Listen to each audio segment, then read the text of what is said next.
Good morning, Transpac race fans. This is Dobbs Davis. I am here in Hawaii just before 10 o'clock local Hawaii time.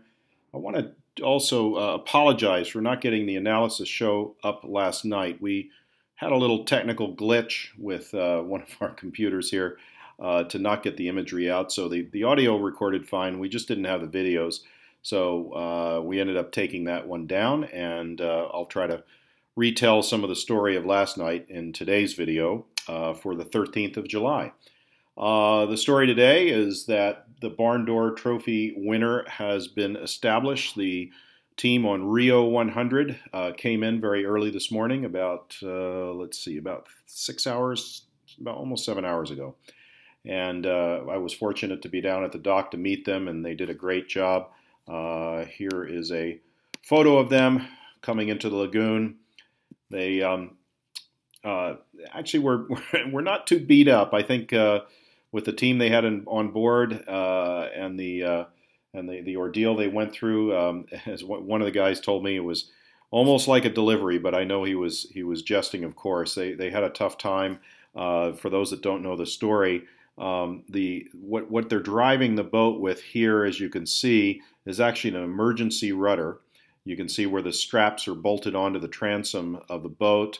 That emergency rudder is fitted there, and they're using that to maneuver and back into the slip area here at Koala Lagoon or Koala Basin.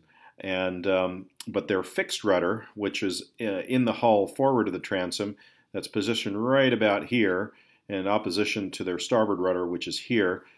This rudder was knocked off, and there's a long story about it on the website. Most people have probably know it by now, but they've been nursing this boat toward the finish line without that rudder in place. So nursing it along, because as the boat's on starboard tack and heeled over on this side, the starboard rudder is out of the water and therefore less effective to steering the boat. So anytime they were on starboard after this accident happened, they had to throttle back, they had to reduce sail, and in fact, I think they didn't even have a spinnaker up. I think they were just sailing under main and jib.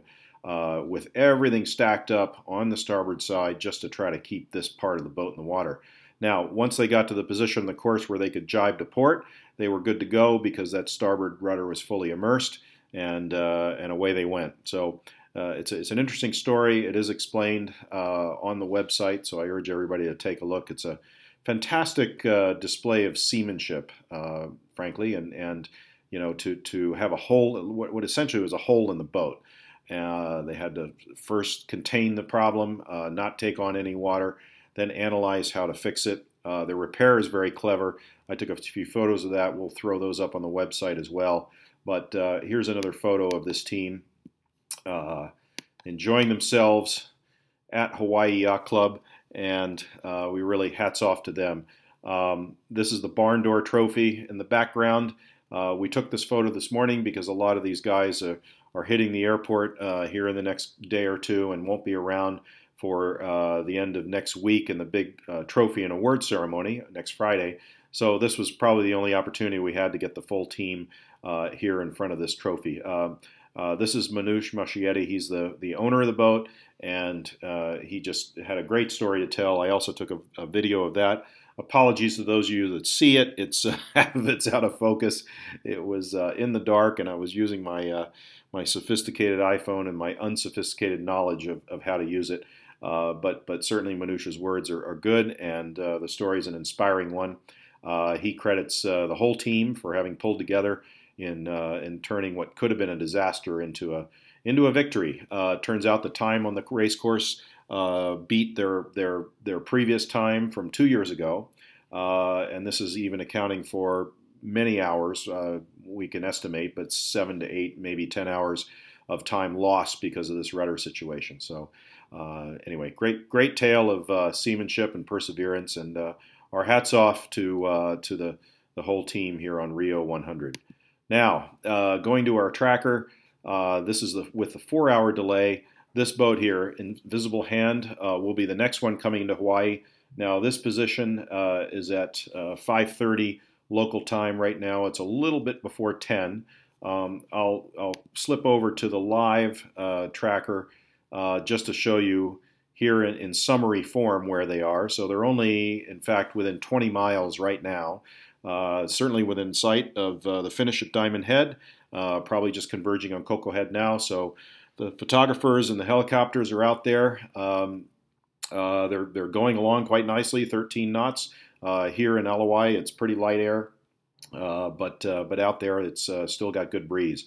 The significance of Invisible Hand has several different aspects. One is they're actually leading overall in corrected time, and so that's may place them again at this stage.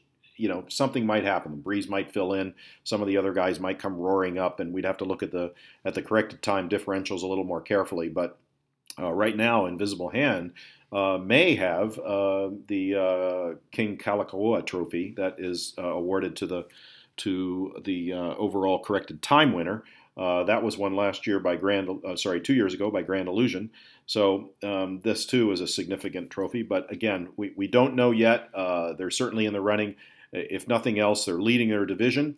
And this is one of the new Pac 52s, this boat, and then Bad Pac, who's not far behind him, are two of the newest generation 52-foot designs that originated here with Transpac. Everybody's familiar with Transpac 52s. This is the latest iteration of that design concept. Unlike the TP 52s that you see in the 52 Super Series sailing in Europe and sometimes in the U.S., these boats have offshore capability and they are raced offshore, so they're a little closer to the heritage of the design concept. I'll be going down there shortly and seeing the guys when they come in and interested to hear their stories. I'll try to put those up in my daily reports that you see on the website. So that's kind of our lead story for today's analysis. Looking out at who else is up the track, so that's Bad Pac. Ajou, now this is interesting. This is a Reichel Pugh 63. This is the old Invisible Hand, being sailed by a bunch of guys actually from here in Hawaii. I think the North Sails team from here, Fuzz Foster and his son, and I think a few others.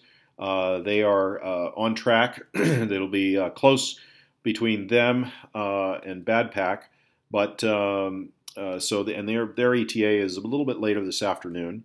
So those are a couple of other significant monohulls coming in. This is another multi-hull coming in. The Jeannot Trimaran, 50-foot Trimaran, Des Murphy's boat. They'll be coming in soon.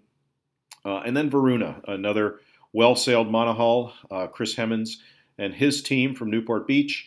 I don't think they're going to get here probably until after dark, but certainly this is their last day at sea. They sailed a pretty good race, and we'll see where they come out in corrected time and have some time to debrief with them likely tomorrow. Other guys on the radar here, first Japanese entry, Lady Canaan, is a Reichel Pugh 45. They've stuck pretty close to the rum line most of this race, so I'll be interested to look at their tracks relative to some of the others. And then another multi-hull here, Chim Chim, which was a gunboat design. 2 years ago we had, I think, 3 gunboats in this race. This year only 1. But Gunboat 62, fast, comfortable, performance cruising boat. We don't expect them probably until midnight or so tonight. They're going along pretty well at 12 knots. So now one thing to see, and maybe I'll zoom out for this, is significance of all these boats coming in on straight line, more or less parallel to the rum line track, is the fact that there's a left wind shift here. The breeze has shifted slightly from east to southeast, so that's allowing everybody to come roaring in on port and then make sort of a final jibe in toward Diamond Head when they get closer to Oahu. So that's what's accounting for the non-zigzag jibing tracks that we've seen earlier. These guys over here, I'm not quite sure. I guess they could be on starboard and they're just waiting to get into this breeze to jibe to port, or they just haven't gotten into the header yet. One thing that is worrying me a little bit with these guys is seeing the lighter air here. So you see the patches in blue. Maybe we'll zoom in a little more to see that. There we are. So the bulk of the fleet still up in here, not going very fast. 8 knots, 10 knots on Buenos Aires, Santa Cruz 70, Horizon, the Santa Cruz 50, 9.3 knots. T. Draconis is the other Japanese entry, 8.6 knots. Now, I'll come to this in just a moment. Actually, we'll come back to that story. J. World's Hula Girl, another Santa Cruz 50, 8.9 knots. Those are not very high speeds for these boats. Here's another 52 at 8 knots. So these guys could be in trouble up here in this blue rather than green tinted wind fields. Just may mean that the wind pressure is not as great. So lighter pressure, slowing down, that's just going to give these guys that are close to the islands a better chance at defeating them in corrected time. But we'll see. I'm going to zoom back out and tell the story about, where are they here? Way up here, Azure. Now, the reason that in Division 7, Azure does not have a crown like they have almost this entire race is for an incident that happened, it's been a couple days ago now. So let's scroll back in time. Keep an eye on these guys here. In fact, we'll zoom in a little bit and help tell this story because it's another good story of seamanship and sportsmanship. Now, look at these two boats. This is Azure, and this is Medusa, the Santa Cruz 52, J. Spalding Santa Cruz 52. At 11:30, I think it was 11:30 yesterday, day before, they put out a radio broadcast saying that they were in a little bit of trouble. Their diesel fuel was compromised with having water in it. Their engine was not running. They identified that problem and needed to try to find a solution. They went out on the radio and said, hey, anybody nearby that might be able to help us. So these guys here, Azure, the Cal 40, they heard the call and they said, sure, we'll help you out. And so it's just scrolling forward in time. You can see then Medusa jibing, altering course to intersect with, there we go, the two over top of each other. That's when this transfer occurred. So these guys, and this was, let's see, 2 o'clock Hawaii time on the 11th of July. These two overtop each other. What they were doing was transferring fuel from the Cal 40 Azure over to Medusa.